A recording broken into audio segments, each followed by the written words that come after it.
여러분, 우리가 이 땅에 있는 이유가 무엇이죠? 하나님께 부여받은 사명이 있기 때문입니다. 우리가 이 땅의 사명이 다하면 하나님께서 천국 데려간다는 얘기, 그런 얘기 많이 하시죠. 그거 믿습니까, 여러분? 이 땅에 사명이 남아있는 동안 나를 데려가지 않는다는 걸 믿으세요? 그렇다면 바꾸어 말하면 인생의 풍랑 가운데 우리가 분명한 사명자라는 것을 확인할 수 있다는 것입니다. 야, 이게 풍랑이 지나갔네. 도저히 지나갈 길이 없던 게 이게 지나갔어. 야, 나는 분명히 사명이 있는가 보다 하고 그러고 끝내서는 안 되겠어요. 하나님께서 반드시 그 사명이 무엇인지를 확인해 주고 계시기에 내 인생의 풍랑이 지나가는 시점, 내 인생의 풍랑의 시점에서 하나님께서 어떻게 나의 사명이 무엇인지를 알려주는지를 정확히 영적으로 인식할 수 있어야 합니다. 죽을 것 같은 광야에서 우리는 다음 세대의 사역을 붙잡았습니다. 코로나 속에서 우리는 세상이 온라인 속에서 소통하고 그리고 온라인 속에서 우리가 어떻게 하나님을 세워야 하는지를 고민하게 했습니다. 그리고 그런 과정에서 지금 현재의 세대들이 어떤지를 또 하나님을 기도하고 고민하게 합니다. 여러분은 여러분에게 비전으로 하나님께서 약속의 말씀을 주신 것이 있나요? 예전에 뭔가 주긴 했는데 가물가물한 그런 상황이 되면 안 됩니다. 비전이라는 것은 동적이기에 우리가 기도하며 하나님이 주신 약속의 말씀을 붙잡고 기도할 때 현재 비전으로서 우리가 무엇을 해 나가야 하는지를 하나님께서는 정확하게 단기적으로 장기적으로 알려주신다는 것입니다. 여러분은 하나님의 약속의 말씀을 받은 그런 하나님의 자녀입니다. 그것은 분명합니다. 그런데 하나님의 약속의 말씀은 저 구석에 내팽개쳐 두고 현재의 문제 그리고 현재의 어려움, 현재 인생의 풍랑 앞에 절망하고 좌절하여 약속의 말씀을 믿지 못한다면 여러분 정말로 여러분에게 주셨던 그 약속의 말씀은 그 풍랑 속에 잠겨버릴지도 모릅니다. 아무리 약속의 말씀을 들어도 그것을 믿지 않으면 어때요? 그건 분명히 죽은 믿음입니다. 여러분, 믿음은 어디에서 나옵니까? 여러분, 믿음이 어디서 나오죠? 들음에서 나옵니다. 여러분, 듣는다는 것은 무엇이죠? 오늘 예배당에서 주님께서 주신 이 말씀을 귀로 듣는 것, 그것을 들음이라고 이야기하지 않습니다. 정말로 듣긴 듣되 잘 들어야 합니다. 여러분, 아이들에게 특징을 얘기할 때 착하다, 이 아이는 참 착해. 우리나라의 이제 특징이죠. 이 아이는 참 착해요. 어른들 말을 잘 들어요. 이렇게 이야기를 하죠. 어른들 말 잘 듣는다고 할 때 여러분, 제가 이야기하는 어른들의 이야기를 그냥 잘 들어준다는 얘기입니까? 절대로 그렇지가 않죠. 잘 새겨 듣는다는 것입니다. 그리고 어른들이 말하면 그 말을 따라 자신의 생각을 넣지 않고 잘 순종한다는 것입니다. 그럴 때 그런 아이를 보고 얘 참 말 잘 들어요 이렇게 하는 겁니다. 거기에는 그 아이가 어떤 특성을 가지고 있냐면 어른들이 하는 말씀이 매우 귀하다라는 것을 안다라는 것입니다. 그리고 귀하고 중요한 것을 알고 그리고 그것대로 하면 정말로 좋은 일이 생길 거야 하고 정말로 나에게 좋은 것이야 하고 믿음을 가지고 있다라는 것이죠. 근데 여러분, 말씀 귀한 줄 알고 여기저기 쫓아다니고 그리고 또 요즘은 온라인에서 들을 수 있는 것들이 참 많으니까 그거 듣고 좋은 말씀이다 그렇게 내가 요약하고 기록만 하면 무슨 소용이 있습니까? 그것이 정말로 하나님 마음에 합당하고 내 마음에 감동을 주었다면 순종해야 진짜 말씀을 귀하게 여기는 것이죠. 그렇죠? 말씀을 잘 듣는다라는 것은 그 말씀대로 정말로 움직이고 행동한다라는 것입니다. 그 말씀을 정말로 소중하게 여기고 귀히 여긴다라는 것은 참 말씀 좋네요. 참 말씀 은혜가 됩니다. 참 말씀 귀합니다 하고 입으로 하는 것이 아니라 그 말씀이 주는 그 귀함대로 내가 직접 행동하는 것입니다. 말씀을 참으로 귀히 여겨야 합니다. 말씀을 참으로 잘 들을 수 있어야 하는 겁니다. 아이들처럼요. 거기에서 풍랑을 이길 믿음의 힘의 근원이 나오는 것입니다. 여러분, 성경 최악의 풍랑을 아세요? 그걸 겪고 이기고 견딘 사람이 있지 않습니까? 혹시 아세요? 앞에 한번 찾아볼까요?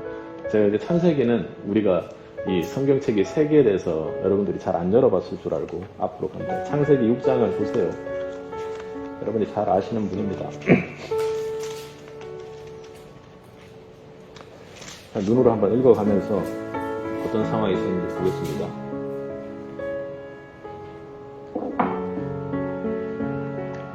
창세기 6장 16절을 보면 하나님은 어떻게 얘기합니까? 하나님이 노아에게 이르시되 모든 혈육 있는 자의 포악함이 땅에 가득하므로 그 끝날이 내 앞에 이르렀으니 내가 그들을 땅과 함께 멸하리라 이렇게 말씀하십니다. 그리고 그 이후에 방주를 만들라고 하죠. 방주의 사이즈, 역청, 창문 아주 자세히 그냥 건축업자처럼 그렇게 자세히 기록을 하고 있습니다. 근데 그렇게 하고 약속이 뭡니까? 약속이 뭐죠?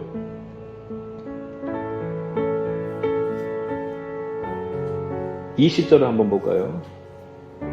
새가 그 종류대로 그 가축이 그 종류대로 땅에 기는 모든 것이 그 종류대로 각기 둘씩 내게로 나오리니 그 생명을 보존하게 하리라.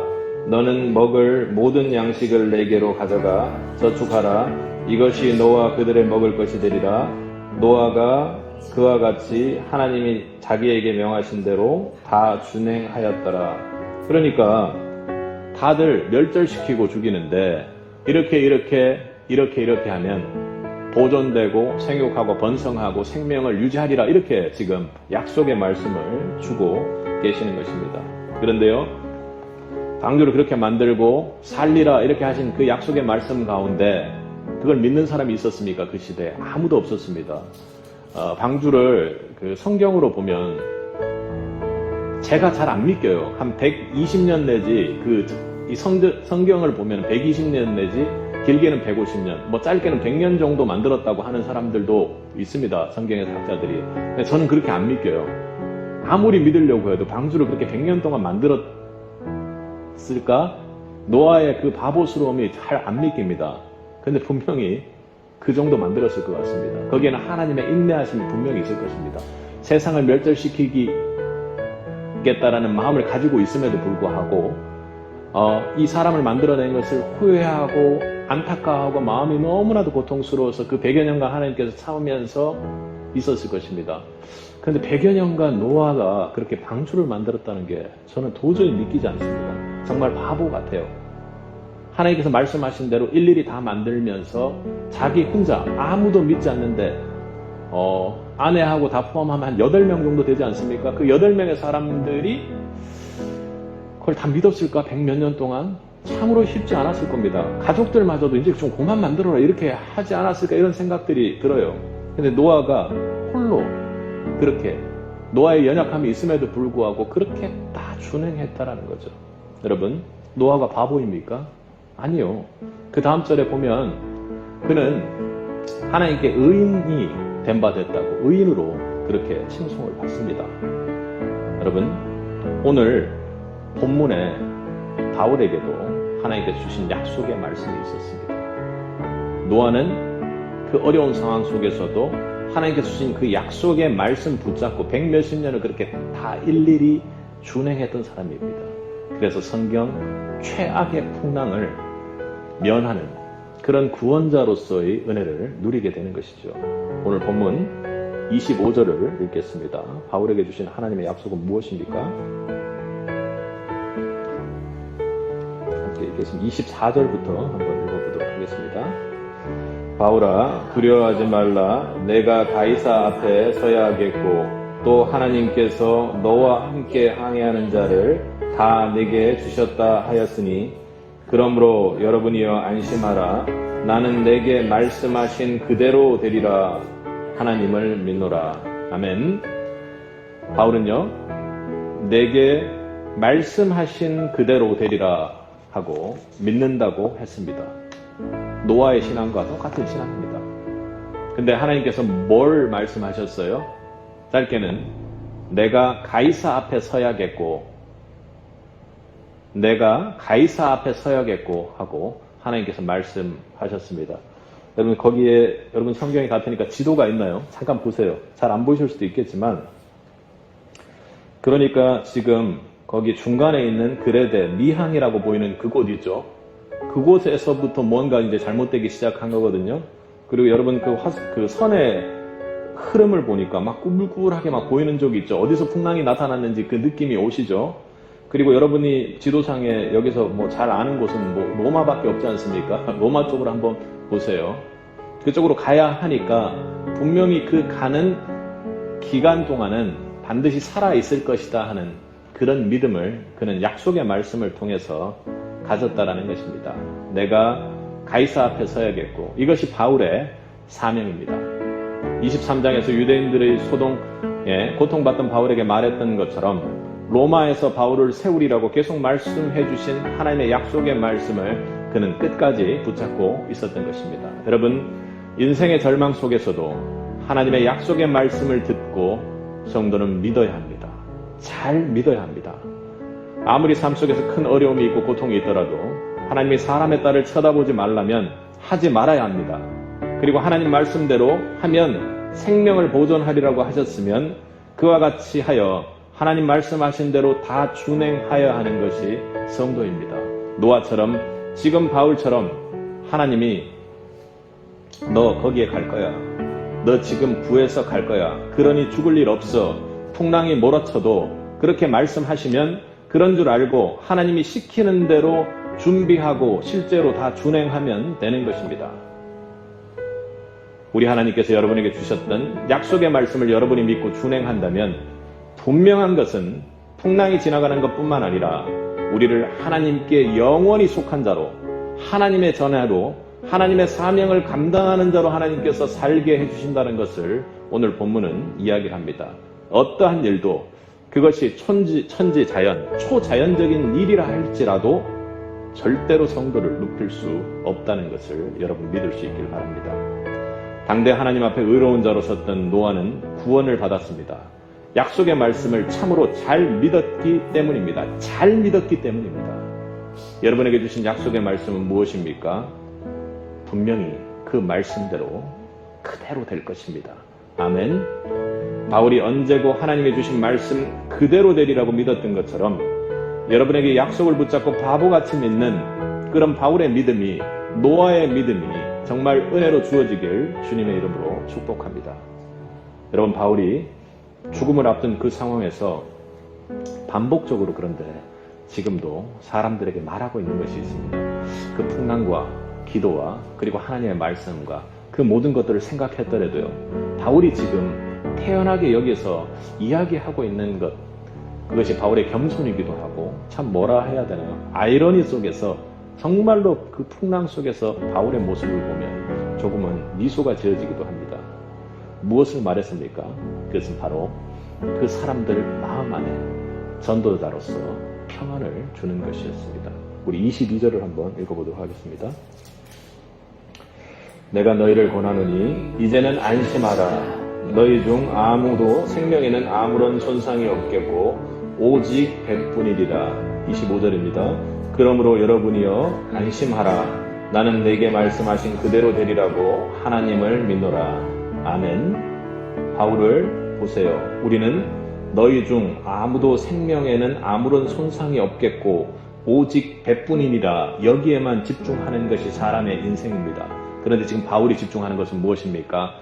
하나님께서 말씀하셨으므로, 하나님께서 우리에게 이 평안을 주셨으므로, 하나님께서 구원해 주실 것이므로, 그 복음이 우리에겐 있으므로 너희는 안심하라. 너희는 주 안에 안심하라. 주 안에 속한 자로 안심하라. 이렇게 선언하고 있는 것입니다. 바울은 그들에게 21절에서 거기를 떠나지 않았으면 좋았을 텐데 이렇게 이야기하는 것입니다. 이는 원망하는 것이 아니라 백부장과 선주들이 자신이 전한 하나님의 말씀을 듣지 않았다라는 것을 분명하게 이야기하는 것입니다. 그와 동시에 하나님의 전지전능하심을 그들에게 알리는 것이지요. 그분이 다 알고 계셨다. 실제로 나에게 이미 알려주신 게 그분이다 하고 이야기하는 것 아닙니까? 그분 전지전능한 분이, 그분이 여러분들을 나에게 맡겼고 그리고 그를 통해서 여러분을 구해낼 것이기 때문에 그분께서 그렇게 한다고 했기 때문에 여러분들 지금 안심하라 하고 이야기하는 것입니다. 그분께서 나에게 두려워하지 말라고 지난밤 말씀하셨습니다. 그리고 난들을 반드시 로마 가이사 앞에 세워 복음을 전하게 하실 분이시기에 여기 하나님의 일을 하는 나 바울은 여러분과 함께 하나님이 함께 끌고 가시고 평안하게 끌고 가실 것이라고 그렇게 말하고 있습니다. 다시 말해 하나님의 마음, 하나님이 여러분을 얼마나 사랑하고 있는지를 이야기하고 있는 것이죠. 그것이 전도고 복음입니다. 바울이 만약에 이 풍랑과 그 사람들이 완전히 뒤집어지는 그런 상황이 되지 않았다면 이런 이야기를 했을 때 사람들이 무슨 반응을 했을까요? 제정신이 아니라고 그렇게 이야기를 했겠죠. 오늘 바울이 전하는 평안은 예수님 앞에 떨고 있는 혈루증 여인에게 주님이 주신 말씀을 기억나게 합니다. 그녀는 아무리 애를 써도 낫지 않았습니다. 인생의 풍랑보다도 완전히 절망 속에 있었습니다. 그 어려운 가운데 주님을 만났을 때 주님께서는 그녀에게 평안히 가라고 그렇게 말씀하셨습니다. 왜 평안히 가라고 말씀하셨습니까? 그의 믿음으로 주 안에 속한 바 되어 구원을 얻었기 때문입니다. 인생을 살면서 나타나는 나와 공동체의 고난과 위기는 동시에 하나님의 살아계심을 나타내는 순간임을 여러분 기억하십시오. 도저히 납득하기 힘든 그런 절망의 순간에 그 자리에 꼭 임재해 계시는 하나님, 그 하나님을 여러분이 만날 수 있기 바랍니다. 그리고 세상과는 다르게 그 힘든 상황에서 고집스럽게 하나님이 주신 그 말씀 붙잡고 살 때 여러분이 누리는 그 평안의 마음이 하나님의 속한 자로 사는 축복이 주는 그 평안을 이루 말할 수 없이 느낄 수 있을 것입니다. 그 고난과 풍랑의 순간은 우리 믿음의 훈련이기도 하지만 바로 하나님께서 임재하셔서 주변의 사람들에게 복음을 전하라는 그 기회를 훈련 중에도 주신다라는 것입니다. 하나님께서 바쁘시죠. 그 영혼을 사랑하는 마음이 있기에 주님을 사랑하는 마음이 주님이 그 영혼을 사모하고 사랑하고 귀히 여기는 마음이 있기에 한 영혼이라도 살리고자 하는 그 하나님의 열심을 여러분 기억하십시오. 우리 24절 하반절을 읽겠습니다. 또 하나님께서 너와 함께 항해하는 한 자를 다 내게 주셨다 하였으니 다 내가 너에게 붙인 영혼이다. 이렇게 주님께서 말씀해 주셨다는 겁니다. 바울이 어땠습니까? 바울은 그 말씀 또한 믿고 행했던 것입니다. 그래서 그들의 생명에 아무 손상이 없으리라는 말을 어떻게 해요? 자신이 무언가 알고 있는 것처럼 예지력이 있는 것처럼 이야기하는 것이 아니라 그들의 생명을 구하는 데 사용했던 것입니다. 전도는요, 하나님께서 준비해 주신 상황을, 하나님께서 준비해 주신 말씀을 하나님께서 앞으로 어떻게 해 나가실지를 알려주는 그런 것이 전도임을 우리로 하여금 알게 합니다. 풍랑 만난 배에 탑승 자들에게 그들이 살아날 것이라는 것은 복음보다도 더 중요하게 여길 것입니다. 하나님은 이렇게 우리 주변의 영혼들에게 주의 복음을 전할 때 그 모든 상황을 우리에게 먼저 예비해 주심을 기억하시기 바랍니다. 그렇기에 분명히 기도해야 되겠죠. 그 풍랑 속에서도 임재하셔서 그 하나님 나라를 우리로 훈련하시면서도 여전히 확장해 나가십니다. 그 하나님을 여러분 전도의 과정에서 만날 수 있기를 바랍니다. 여러분에게 하나님이 들려주신 음성이 있습니까? 환상이 있습니까? 만나며 교제하며 여러분에게 약속하신 말씀이 있으세요? 너를 어떻게 하겠다고, 네가 무엇을 해야 한다고 여러분에게 말씀해 주신 것 있으세요? 그것이 아무리 작은 것이고 여러분 기억 속에서 잊혀졌다 할지라도 꼭 그 말씀대로 알려주신 대로 여러분의 삶이 되리라고 믿습니다. 직장에서, 가정에서, 교회에서 하나님과 교제하며 음성에 귀를 기울이고 주님이 말씀하신 대로 언제고 되리라라는 그런 바보 같은 고집스러운 세상이 감당하기 힘든 믿음 가지고 살아나는 성도는 반드시 풍랑을 넘어설 줄로 믿습니다. 하나님께서 의롭다 하실 것입니다. 하나님께서 노아에게 그랬던 것처럼 오늘 바울에게 그랬던 것처럼 여러분과 그리고 여러분과 함께 풍랑을 감당해낼 여러분의 공동체를 하나님께서 반드시 구원해 내실 것입니다. 완전히 구별되어 구원받게 축복해 주실 것입니다. 살아 역사하실 줄 믿습니다. 여러분, 이미 높이신, 이미 하나님께서 모두 만들어 놓으신 그 하나님의 이름, 그 그 주님의 이름, 영광의 주님의 이름을 그 자리에서 여러분께서 선포하시기 바랍니다. 얼마나 신나고 얼마나 영광되고 축복된 일이겠습니까? 주님께서 주신 그 감동의 복음을 전하는 여러분이 바로 주님의 비전임을 믿을 수 있길 바랍니다. 여러분이 바로 주님의 소망임을 믿을 수 있길 바랍니다. 여러분 한 사람을 위해서 주님께서 아주 세세하게 움직이고 계심을 여러분 믿으십시오. 주님의 복음 안에서 세상을 향해 안심하라고 주님께서 너 지금 어렵지만 너 참으로 세상에서는 부모에게도 버림받고 세상 모든 것에서 버림받고 구별되고 세상에서는 네가 상처투성이일지 모르지만 주님이 반드시 복음으로 너를 살릴 것이다.